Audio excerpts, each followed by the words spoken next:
Newton का शीतलन नियम। देखो इसमें कह रहा है क्या, किसी वस्तु से उसमें विकिरण की दर वातावरण के तापांतर के समानुपाती होता है। वातावरण के तापांतर के समानुपाती होता है। अर्थात हो गया Q/T समानुपाती वातावरण में तापांतर यानी कि T2 माइनस क्या T1 है ना, वो थीटा लिखा है, हम यहाँ T2 लिखा। तो वहाँ देखो क्या किया है ना कि वो T नीचे रख दिया उस सेट समय, जबकि उसमें विकिरण की दर क्या है Q/T फॉर्मूला हम लोग पहले पढ़े थे। तो ये फॉर्मूला ज़्यादा बेहतर है, ठीक है। ये आंसर हो गया। इसका कहना क्या है, इसका कहना है कि प्रति सेकंड कह रहा है किसी वस्तु से प्रति सेकंड अगर ऊष्मा उत्सर्जन की जो दर होती है, उसमें जितना मात्रा निकल रहा है वो बाहरी तापांतर के समानुपाती होता है। मतलब ताप में जितना अंतर होगा उतना ज़्यादा ऊष्मा बाहर निकलेगा। नहीं, जैसे कहना क्या है, कहना है कि अगर मान लो कि बाहर ठंडा का मौसम ज़्यादा है तो उसमें ज़्यादा मात्रा में निकलेगा। तुम देखना ना, कोई भी गर्म चीज़ जल्दी ठंडा कब होगा, गर्मी के दिन में कि ठंडा के दिन में। कोई गर्म चीज जैसे एक गिलास पानी अभी हम रख देंगे, मान लो एक गिलास पानी रख दिया, मान के चलो कि हम एक गिलास पानी यहाँ रख दिए, ठीक है। और इस एक गिलास पानी से एक पानी गर्म है, तो ये पानी कब ज्यादा ठंडा होगा, गर्मी के दिन में ठंडा का दिन। तो इससे जो उष्मीय विकिरण निकल रही है, जो भी गर्मी निकल रही है, तो गर्मी निकलने का जो दर है वो किसके समानुपाती होगा। बाहर अगर ठंडा माने वहाँ तापांतर कम होगा, ताप में अंतर कम होगा। बाहर का ताप ज्यादा अंतर होगा, कम ज्यादा मतलब नहीं है, अंतर जितना ज्यादा होगा, बहुत ज्यादा अंतर होगा तो क्या होगा, जल्दी ठंडा होगा। नहीं, मतलब बहुत कम ठंडा हुआ तब ये जल्दी ठंडा होगा। अब बाहर गर्मी ज्यादा है तो धीरे धीरे ठंडा होगा, वही कहना है। उस तरह से नहीं लिखना है हम लोग को। तो हम लिख देते हैं किसी वस्तु से माध्यम में ऊष्मा का निकलना क्या कहलाता है, उत्सर्जन। माने कोई वस्तु है, मान लो ये पिंड है और इससे ऊष्मा बाहर निकल रहा है, तो इसी को क्या कहेंगे, उत्सर्जन। मतलब उत्सर्जन क्षमता।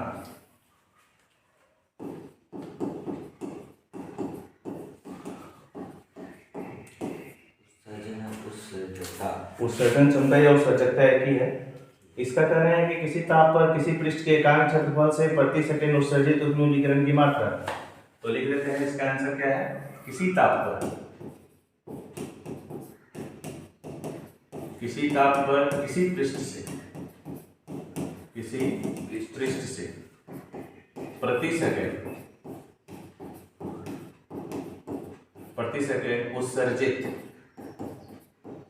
उत्सर्जित ऊष्मीय विकिरण की मात्रा।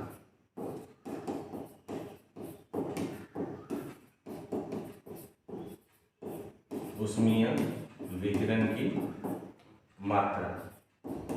तो यहाँ प्रति सेकंड जो ऊष्मीय विकिरण की मात्रा है, इसी को क्या बोलते हैं हम लोग, ऊष्मीय विकिरण की दर बोलते हैं ना। इन दोनों को मिला के प्रति सेकंड बोलेंगे। प्रति सेकंड किसी चीज से ऊष्मा निकलने की जो दर होती है उसको ऊष्मीय विकिरण की दर। तो तुमको यहाँ इतना दूर में शॉर्ट में एक लाइन लिख सकते हो, अगर नहीं लिखोगे इतना लंबा तो यहाँ लिखोगे ऊष्मीय विकिरण की दर, है ना, जिसको हम लोग फॉर्मूला लिखते हैं Q/T। तो किसी ताप पर किसी पृष्ठ से प्रति सेकंड उत्सर्जित ऊष्मीय विकिरण की मात्रा को ही क्या कहेंगे, उत्सर्जन क्षमता।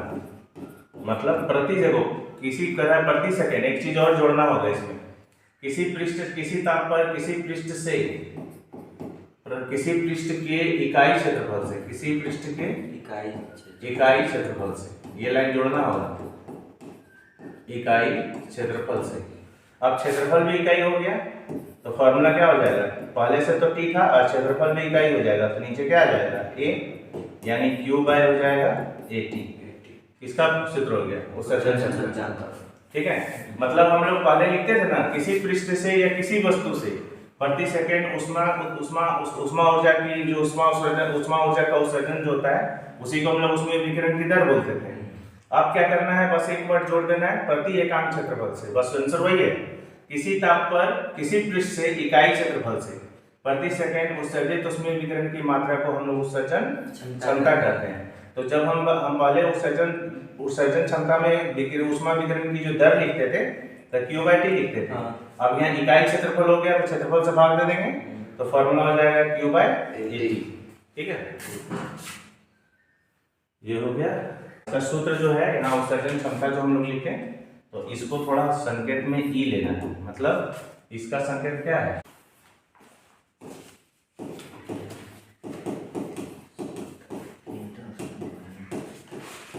अवशोषण क्षमता। इसका आंसर समझ लेना। इसका कहना है क्या कि किसी पृष्ठ द्वारा अवशोषित विकिरण की मात्रा अब बटा कुल आपतित विकिरण की मात्रा, मतलब समझना है। मान लेते हैं ये पृष्ठ है तो इस पृष्ठ पर जो उष्मा आ रहा है उस उष्मा का मान हम लोग Q लिखे तो कुछ उष्मा ये अवशोषित करेगा कि नहीं, तो मान लो ये अंदर से अवशोषित कर लिया QA। ठीक है, तो अगर QA अगर अवशोषित कर लिया तो इसका आंसर क्या है, अवशोषित जितनी इस पृष्ठ द्वारा अवशोषित उष्मा की मात्रा बटे आपतित उष्मा की मात्रा, इन दोनों के अनुपात को ही हम लोग बोलते हैं क्या, अवशोषण क्षमता। अवशोषण क्षमता को सूचित करेंगे ए से। तो आंसर क्या हो गया, आंसर ये हो गया कि आपतन पृष्ठ पर या पृष्ठ द्वारा अवशोषित उष्मा की मात्रा, अवशोषित उष्मा की मात्रा मतलब जितना वो ग्रहण किया अवशोषित उष्मा की मात्रा एवं आपतित उष्मा की मात्रा, आपतित उष्मा की मात्रा के अनुपात को ही क्या कहते हैं, अवशोषण क्षमता। नहीं समझे नहीं समझे, मान लो कि हम कोई भी पृष्ठ पर अगर जितनी उष्मा आती है तो क्या उतनी उष्मा ही परावर्तित होगी, कुछ तो मान लो ना अगर हम लोग धूप में अगर किताब भी रख दे तो किताब गर्म हो जाता है। तो किताब गर्म क्यों हुआ, क्योंकि जितनी उष्मा इस पे आई उसमें से कुछ उष्मा ये क्या किया, सोख लिया, अवशोषित कर लिया। तो वही कह रहा है अवशोषित उष्मा की मात्रा, और जितना उष्मा उस पे आया था उतना तो अवशोषित नहीं किया है, टोटल नहीं करेगा। तो जितनी उष्मा आएगी उसका दोनों का अनुपात ही कहलाएगा अवशोषण क्षमता। नोट लिख देते हैं, इसमें इंपॉर्टेंट नोट है ये। इसका कहना है कि उत्सर्जन क्षमता जो है, उत्सर्जन क्षमता समानुपाती होता है किसका, अवशोषण क्षमता का। उत्सर्जन क्षमता को ई से सूचित करेंगे, अवशोषण क्षमता को ए से। यानी अवशोषण क्षमता जितनी ज्यादा मात्रा में बढ़ेगी उतना ज्यादा भी उत्सर्जन क्षमता है कि इसका मात्रक नहीं होता अवशोषण क्षमता का। ये पहला पॉइंट हुआ। और दूसरा है अवशोषण क्षमता या उस अवशोषकता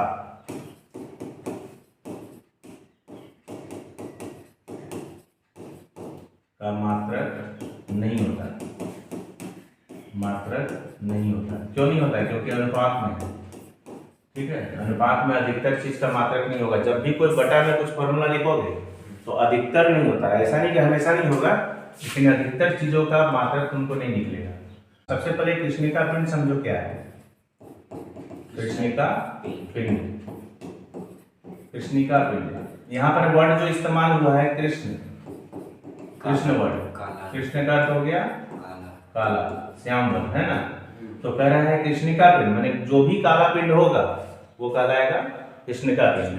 यानी काले पिंड को ही क्या बोलेंगे, काले पिंड को कृष्णिका पिंड कहते हैं।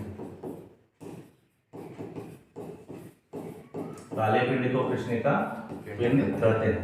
अब कह रहे हैं आदर्श कृष्णिका पिंड, आदर्श वर्ड जरूरी है।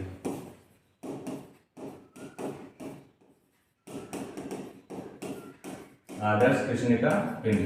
आदर्श वर्ड इस्तेमाल कब करते हैं हम, आदर्श वर्ड इस्तेमाल तब करते हैं जब वो हमारे लिए कुछ मतलब परफेक्ट हो, है ना।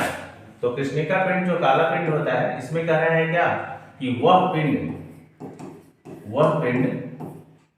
जो अपने ऊपर आपतित विकिरण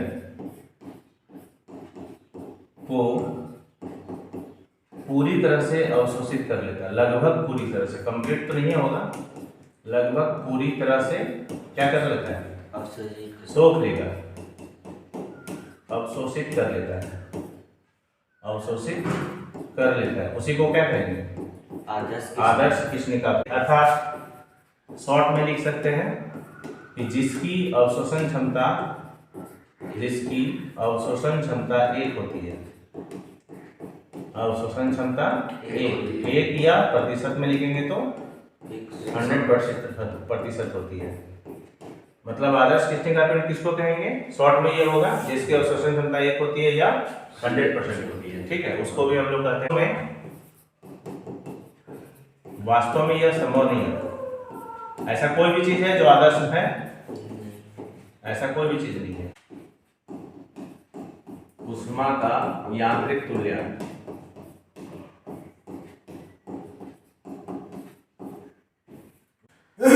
तो जब यांत्रिक कार्य का रूपांतरण किसमें होता है? रूपांतरण ऊष्मा में होता है।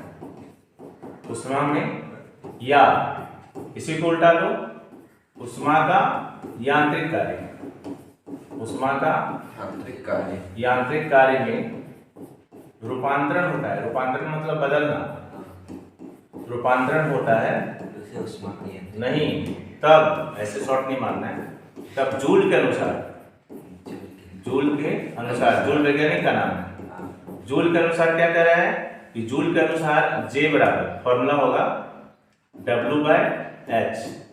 ठीक, तो यहाँ याद रखना है कि जो ये W है ये क्या है? कार्य, और H क्या है? ऊष्मा। तो कार्य कह रहे हैं कि अर्घ में होना चाहिए, मतलब सीजीएस पद्धति में, और ऊष्मा की सीजीएस पद्धति में होना चाहिए कैलोरी में, तब जाकर के ये सूत्र बनेगा। मतलब ये ऐसा नहीं कि जूल में लिख दिए तो गलत हो जाएगा। इसका कहना है क्या कि जब हम यांत्रिक कार्य कह रहे हैं, जब कोई यांत्रिक कार्य करके हम ऊष्मा में बदल रहे हैं या ऊष्मा को हम यांत्रिक कार्य में बदल रहे हैं, तब ऐसे सिस्टम में कह रहे हैं कार्य और ऊष्मा इन दोनों का अनुपात कह रहा आता है यांत्रिक तुल्यांक। ठीक है, इस तरह से कह रहा है तो लिखेंगे इसका अनुपात नियत होता है, इसका अनुपात नियत होता है ना। तो इसमें होगा J बराबर 4.18 गुना 10⁻⁷ अर्घ प्रति कैलोरी। प्रति क्यों? क्योंकि नीचे है ना कैलोरी। याद आ रहा है? देखो यहाँ एक चीज समझना इस जगह कि 10⁻⁷ अर्घ जो होता है ना, ये 1 जूल के बराबर होता है। पढ़े हो ना? 1 जूल बराबर 10⁻⁷ अर्घ, 9th में पढ़े थे। तो इसका मतलब क्या कि अगर हम इसको जूल में बदलेंगे तो 8 हटाएंगे तो 4.2 हो जाएगा। तो तुम लोग को याद है 4.2 जूल और 1 कैलोरी बराबर निकालता था, है ना?